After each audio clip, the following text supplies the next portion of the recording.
Olá! Vamos imaginar uma situação bem concreta. Alguém decide construir a casa dos sonhos, faz o projeto, junta os documentos e entra com um pedido de licença na prefeitura. Semanas depois, chega um papel. Esse papel, essa autorização, é a materialização de uma decisão do Estado.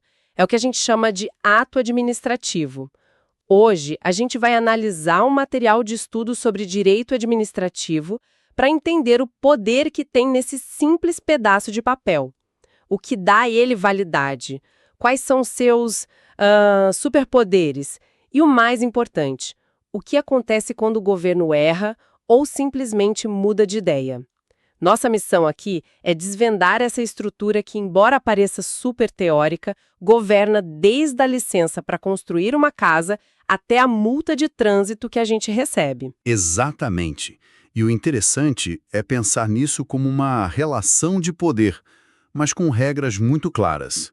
O Estado tem a força para tomar decisões que nos afetam, mas essa força não é, assim, ilimitada. Cada passo, cada requisito que a gente vai discutir aqui é, no fundo, uma garantia para o cidadão de que o poder não vai ser usado de forma arbitrária. Vamos ver como essa balança funciona na prática. Ótimo. Então vamos começar pelo básico. O material define o ato administrativo como uma manifestação unilateral da vontade do Estado. Mas logo de cara, ele já diferencia atos da administração e atos administrativos. Parece a mesma coisa, mas não é. Como isso se aplica no nosso exemplo da licença de construção? É uma distinção fundamental. Pensa que atos da administração é tipo tudo que a prefeitura faz. Alugar um prédio para instalar uma secretaria, comprar computadores, tudo isso são atos da administração. Mas muitos deles, como o contrato de aluguel, são regidos pelo direito privado como se a prefeitura fosse uma empresa, sabe? O ato administrativo, como a nossa licença de construção, é especial. Ele é unilateral, regido pelo direito público e tem a prerrogativa de criar uma obrigação ou um direito, manifestando o poder do Estado. Entendi. O aluguel é um acordo entre duas partes. A licença é o poder público dizendo, você pode construir. E onde entram os fatos administrativos nisso?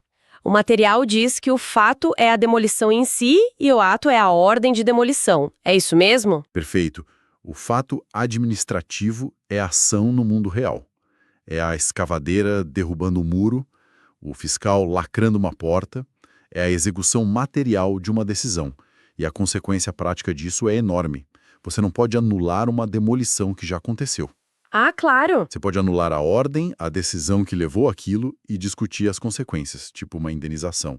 Mas o fato em si, a ação, já ocorreu. Certo. Agora, uma das coisas mais contraintuitivas que eu li no material foi o tal do silêncio administrativo.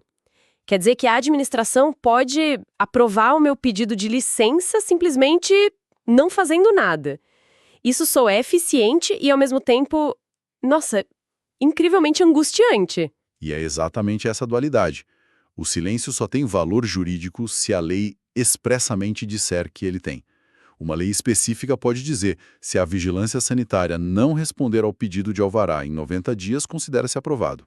Isso é para dar agilidade. Uhum. O grande problema é quando a lei não diz nada. Aí, se a prefeitura simplesmente sentar em cima do seu processo de licença, o silêncio por si só não significa nada. E o que a pessoa faz? Fica esperando para sempre? Não. Aí é que o judiciário entra. Se a concessão da licença for um ato vinculado, ou seja, se você cumpriu todos os requisitos da lei e o gestor não tem escolha a não ser aprovar, Certo. o juiz pode determinar que a prefeitura emita licença. Mas se for um ato discricionário, onde o gestor tem uma margem de avaliação, o juiz não pode substituir essa decisão. Ele pode, no entanto, obrigar a administração a dar uma resposta, seja sim ou não, em um novo prazo. Ok. Então a licença foi emitida. O que dá poder a esse documento? É aqui que o material fala dos atributos, que são quase como superpoderes, né? O primeiro é a presunção de legitimidade e veracidade. Isso quer dizer que, se eu receber uma multa, a palavra do agente de trânsito vale mais que a minha. Eu que tenho que provar que estou certa. Em primeiro momento, sim. E essa é a parte que gera mais debate, sabe? A legitimidade presume que o ato, a multa, foi feito de acordo com a lei. A veracidade presume que os fatos que o agente narrou, que você estava acima da velocidade, por exemplo, são verdadeiros. Isso inverte o ônus da prova. Não é o Estado que tem que provar que a multa é válida. É você que tem que apresentar provas de que ela é ilegal ou baseada em fatos falsos. Mas isso não abre uma porta gigantesca para abusos? Abriria se essa presunção fosse absoluta. Mas ela não é. Ela é o que a gente chama de relativa. Você pode apresentar provas, testemunhas, um laudo do seu velocímetro e derrubar essa presunção. É uma ferramenta para dar agilidade à máquina pública, para que ela não precise provar a validade de cada um dos milhões de atos que pratica todos os dias. Mas a porta para o cidadão se defender está sempre aberta. Faz sentido. O próximo superpoder é a imperatividade. É a capacidade de impor uma decisão. Goste a pessoa ou não. É isso. Exato. É a mão forte do Estado. Se a Defesa Civil determina a interdição de um prédio com risco de desabamento, essa ordem não é um convite, ela é uma imposição para proteger o interesse coletivo, a segurança das pessoas. Mas vale notar que nem todo ato tem esse poder. Ah, não. Não. A nossa licença para construir, por exemplo, não é imperativa. Ela te dá um direito, não te impõe uma obrigação de construir. Certo. E aí chegamos na autoexecutoriedade, que parece ser o poder mais impressionante de todos. A administração pode executar suas próprias decisões na prática, sem precisar de uma ordem judicial. Tipo, um fiscal pode apreender mercadorias vencidas na hora, sem ligar para um juiz. Pode. E esse é um ponto que precisa ser muito bem compreendido. É o que permite que a prefeitura reboque um carro estacionado em local proibido ou que a vigilância sanitária feche um restaurante em condições insalubres imediatamente. A justificativa é a urgência e a necessidade de proteger o interesse público de forma rápida. Sem isso, o poder do Estado seria muito lento e ineficaz. Mas volto à minha pergunta. E o controle disso? O que impede que um fiscal, que tem um problema pessoal com o dono de um bar, decida fechar o estabelecimento por um motivo qualquer, sem que um juiz possa avaliar antes? Essa é a tensão central do direito administrativo. O controle existe, mas ele acontece a posteriori, ou seja, depois do fato. O dono do bar pode e deve recorrer imediatamente à justiça para anular aquele ato de interdição, provando que foi ilegal ou abusivo. Se conseguir, o ato é desfeito e ele ainda pode pedir uma indenização pelos prejuízos.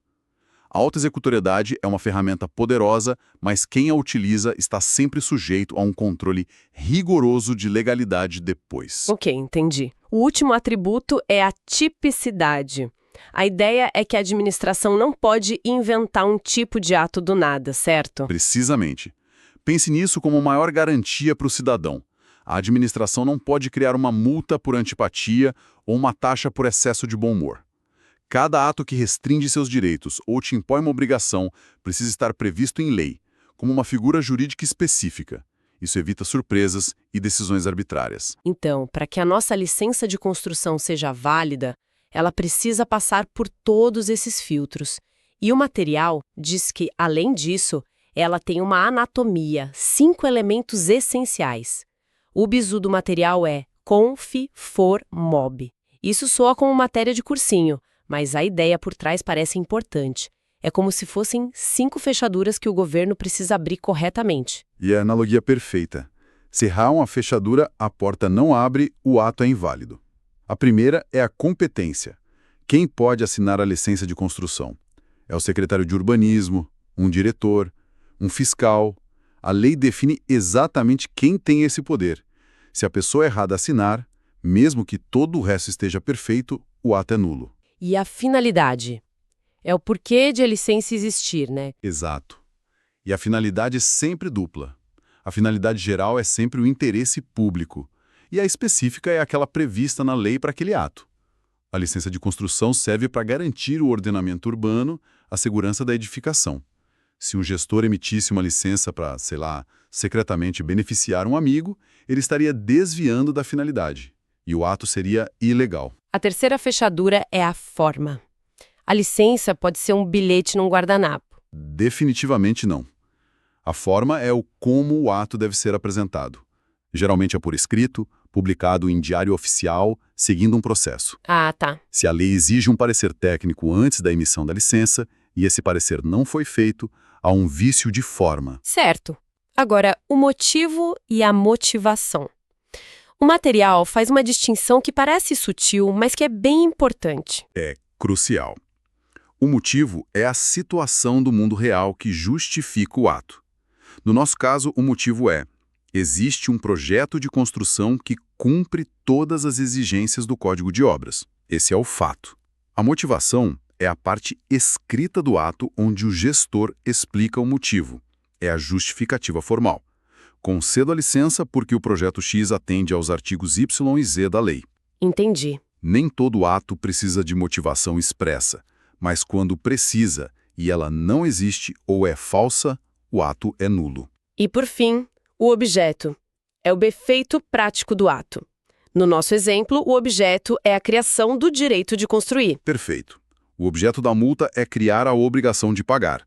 O objeto de uma nomeação para um cargo público é preencher aquele cargo. É o quê do ato. Se um desses 5 elementos estiver viciado, toda a estrutura desmorona. Tudo isso que a gente está falando se baseia nos poderes que a administração tem para agir. Um dos mais conhecidos e talvez mais mal compreendidos é o poder de polícia. Não estamos falando da polícia militar na rua, certo? De forma alguma. O poder de polícia administrativo é muito mais amplo. É a capacidade que o Estado tem de limitar e condicionar o exercício dos direitos individuais em nome do bem-estar coletivo. Quando a prefeitura diz que um bar só pode funcionar até às 23 horas, isso é poder de polícia. Quando exige um alvará para nossa construção, fiscaliza as normas sanitárias de um restaurante, tudo isso é poder de polícia em ação. Isso me parece um eterno cabo de guerra. De um lado, quero que o governo fiscalize o restaurante onde eu como, do outro, não quero que ele me diga qual a cor que devo pintar minha casa. Onde a lei traça essa linha? Essa é a pergunta de $1 milhão e o centro de, incontáveis disputas judiciais. A linha é traçada pelos princípios da razoabilidade e da proporcionalidade. A restrição imposta pelo poder de polícia deve ser necessária, adequada e ter uma intensidade compatível com o objetivo que se busca, entende? Uhum. Exigir extintores de incêndio num local público é razoável. Exigir que todos os carros da cidade sejam da cor prata não seria. É uma análise caso a caso. E esse poder pode ser exercido por uma empresa que não é 100% estatal, por exemplo, uma companhia de engenharia de tráfego, que muitas vezes é uma sociedade de economia mista, pode aplicar multas? Esse ponto foi alvo de uma longa discussão no Supremo Tribunal Federal. E a resposta hoje é sim, mas com condições muito estritas. O STF decidiu que é possível delegar as fases de fiscalização e até de sanção, como aplicar multas, para empresas públicas ou sociedades de economia mista. Mas para isso elas precisam ter capital majoritariamente público, prestar aquele serviço de forma exclusiva, sem concorrência e, claro, devem seguir a lei. E o que não pode delegar de jeito nenhum? O que nunca pode ser delegado é a primeira fase do poder de polícia, a criação da norma, da lei. Isso só o Poder Legislativo pode fazer. Ok, vamos voltar para a nossa licença de construção. Digamos que, meses depois de emitida, a prefeitura descobre um erro. O terreno estava numa área de proteção ambiental e a licença nunca poderia ter sido concedida. O que acontece agora? O material fala muito na súmula 473 do STF. Essa súmula é a base do princípio da autotutela. Significa que a administração tem o poder e o dever de controlar seus próprios atos. Nesse caso, como a licença é ilegal, a administração deve fazer a anulação. Anular um ato é declará-lo nulo desde o seu nascimento. Os efeitos são retroativos, ex tunc, como se a licença nunca tivesse existido. Espera aí, isso é drástico. Se a minha licença for anulada, quer dizer que a minha casa, que eu já comecei a construir, é tecnicamente uma obra ilegal desde o primeiro tijolo? Exatamente. E as consequências podem ser severas, incluindo a ordem de demolição. É uma situação complexa, claro, que pode envolver discussões sobre boa-fé, possíveis indenizações, mas a consequência jurídica da anulação é essa: apagar o ato da história. Nossa. E tanto a administração quanto o judiciário podem anular um ato ilegal. E qual a diferença disso para a revogação? A diferença é total. A revogação acontece com um ato perfeitamente legal. A licença foi emitida corretamente. Mas, meses depois, a prefeitura decide que, por um novo planejamento urbano, aquela área vai virar um parque. O ato não é mais conveniente ou oportuno. Ah. Então, a administração pode revogá-lo. Mas os efeitos são só para o futuro. Ex nunc. Tudo que você fez amparado pela licença até o dia da revogação foi válido. E nesse caso, como o ato era legal, o Estado terá que te indenizar por todos os prejuízos. E, importantíssimo, só a própria administração pode revogar. Um juiz não pode fazer isso. Entendi. Anular a por ilegalidade, revogar a por mudança de planos. Mas e se o erro na licença for pequeno? Digamos que o diretor que deveria assinar estava de férias e o gerente assinou no lugar dele. A prefeitura precisa anular tudo e começar o processo do zero? E aqui entra uma ferramenta de inteligência e eficiência, a convalidação. É como um botão de editar, para erros menores. Em vez de jogar o ato fora, a administração o conserta. No seu exemplo, o diretor, ao voltar de férias, pode emitir um novo ato, ratificando a assinatura do gerente. Esse conserto tem efeito retroativo, validando a licença desde a sua data original. Então é um botão de editar com regras bem estritas, imagino. Exatamente. Você só pode consertar vícios de forma, desde que não seja essencial ao ato, e de competência, desde que não seja uma competência exclusiva. Você não pode, por exemplo, convalidar um ato cujo motivo era falso ou que tinha uma finalidade ilegal. Não dá para consertar um ato que nasceu fundamentalmente errado. E para fechar esse ciclo de problemas, e se o erro não foi um engano, mas má fé? O agente público sabia que não podia emitir a licença, mas emitiu para me beneficiar. Isso é o que chamamos de abuso de poder. Sim, que é um gênero com duas espécies. Uma é o excesso de poder, que é quando o agente faz algo que está fora da sua competência. O fiscal de obras não pode emitir uma licença sanitária.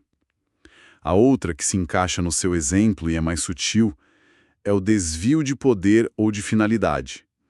O agente até tinha competência para emitir a licença, mas não o fez pelo interesse público, e sim por um interesse pessoal, para favorecer um amigo ou por corrupção. Em ambos os casos, o ato é nulo. Uau! Então, ao seguir a jornada de uma simples licença de construção, a gente passou pela definição, pelos poderes, pela anatomia e pelas formas de conserto de um ato administrativo. Fica muito claro que é um mecanismo complexo, desenhado para equilibrar a necessidade de ação do Estado com a proteção do cidadão. Precisamente.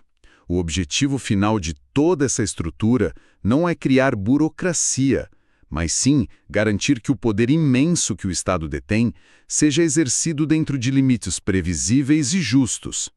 Cada requisito, cada atributo e cada forma de controle que a gente discutiu é uma peça nesse quebra-cabeça que busca garantir que a administração pública atue de forma legal, eficiente e focada no que realmente importa, o interesse coletivo. Para quem nos ouve, fica uma reflexão.